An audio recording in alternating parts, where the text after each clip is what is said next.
ഞാൻ എന്റെ ജാതകം ഒന്ന് നോക്കിച്ചാലോ എന്ന് ആലോചിക്കുകയായിരുന്നു. ഈ മാനഹാനും ദ്രവ്യനഷ്ടം എത്ര കാലം കൂടി ഉണ്ടെന്ന് അറിയാനോ. ഓടുന്ന കാറിൽ സ്വിമ്മിംഗ് പൂളിൽ കുളിച്ച വ്ലോഗർ സഞ്ജു TSന്റെ ലൈസൻസ് ആജീവനാന്തം റദ്ദാക്കി. എന്താടാ വെള്ളം ഈ വയ്യാവേലി നീ എന്നെയാ വരുത്തി വെച്ച സഹിച്ചോ. ആലപ്പുഴ എൻഫോഴ്സ്മെന്റ് RTOയുടേതാണ് നടപടി. എന്നെ ഭരിക്കാനോ നിയന്ത്രിക്കാനോ ഒക്കെ വന്നാലേ ഇങ്ങനിരിക്കും. ഇതൊരു തുടക്കം മാത്രമാണ്. യൂട്യൂബ് വഴിയുള്ള മോട്ടോർ വാഹന നിയമലംഘനങ്ങളിലാണ് നടപടി. എന്റെ ശ്രീപത്മനാഭ, നാളെ ഇടിവെട്ടും പാമ്പ് കടിയും കൂടെ ഒരുമിച്ചാണല്ലോ. കണ്ടകശനി കൊണ്ടേ പോകുന്നൊരു ചൊല്ലുണ്ട്. ഇത് നിന്നെയും കൊണ്ടേ പോകും. പല വീഡിയോസിലും ഏതാണ്ട് 10-12ഓളം വീഡിയോസിൽ വളരെ ഗുരുതരമായ മോട്ടോർ വാഹന നിയമലംഘനങ്ങൾ കണ്ടെത്തിയിട്ടുണ്ട്. ഫോട്ടോ ഉണ്ടായിരുന്നു, കണ്ടായിരുന്നു. പക്ഷെ വിഷയമല്ല, ഇത് മുളയിലെ നുള്ളി കളഞ്ഞില്ല വെച്ചാൽ പ്രശ്നം ഗൗരവമാവും. പരിശോധിച്ചതിൽ നിന്ന് മോട്ടോർ വാഹന നിയമലംഘനങ്ങൾ നടത്തി ഇത്തരം ബ്ലോഗർമാർ നടപടി ഉണ്ടാവാതിരിക്കാൻ, ഇതുപോലുള്ള നിയമലംഘനങ്ങൾ ഉണ്ടായിരിക്കാൻ വേണ്ടി ശ്രീ സജു TSന്റെ ലൈസൻസ് റദ്ദാക്കിയിരിക്കുകയാണ്. അത് കയ്യിലിരിപ്പുണ്ടല്ലേ, അഹങ്കാരം കൂടി എങ്ങനെ തമാശ കളിച്ചങ്ങ് സീരിയസ് ആയി.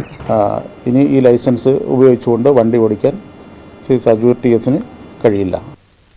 അങ്ങനെയൊന്നും പറയരുത്. എന്നാ പിന്നെ നെറുകം തലയിൽ ഒരു ശൂലവും കയറ്റി എന്റെ നെഞ്ചത്തൊരു തേങ്ങ അടിച്ച് ബായി കുറച്ച് പച്ചരിയും കൂടെ വാരിയിട്.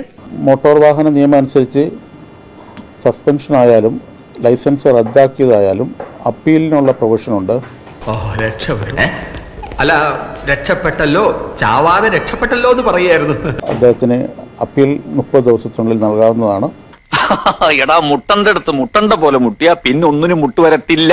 മോട്ടോർ വാഹന നിയമങ്ങളെ ലംഘിച്ചുകൊണ്ടുള്ള ഇത്തരം ബ്ലോഗർമാരുടെ നടപടികൾക്കെതിരെ കർശനമായ നടപടി സ്വീകരിക്കണമെന്നാണ് ബഹുമാനപ്പെട്ട കേരള ഗതാഗത വകുപ്പ് മന്ത്രിയുടെയും നിർദ്ദേശം. എല്ലാവരോടും കൂടിയാ പറയുന്നത്, കരുതിയിരുന്നോ. ആദ്യഘട്ടത്തിൽ എന്റെ കാറ് എനിക്കിഷ്ടമുള്ളത് ചെയ്യും എന്നുള്ളതായിരുന്നു സഞ്ജു ടെക്കിയുടെ നിലപാട്. ഇനി പഴയ പല്ലവി പാടണ്ട, അതിനുള്ള ശിക്ഷ ഞാൻ അനുഭവിച്ചു കഴിഞ്ഞു. എന്തായാലും ഇപ്പോൾ അല്പം മയം വന്നിട്ടുണ്ട്. അത്തരത്തിൽ പ്രകോപനപരമായ അല്ലെങ്കിൽ മാധ്യമങ്ങളെയും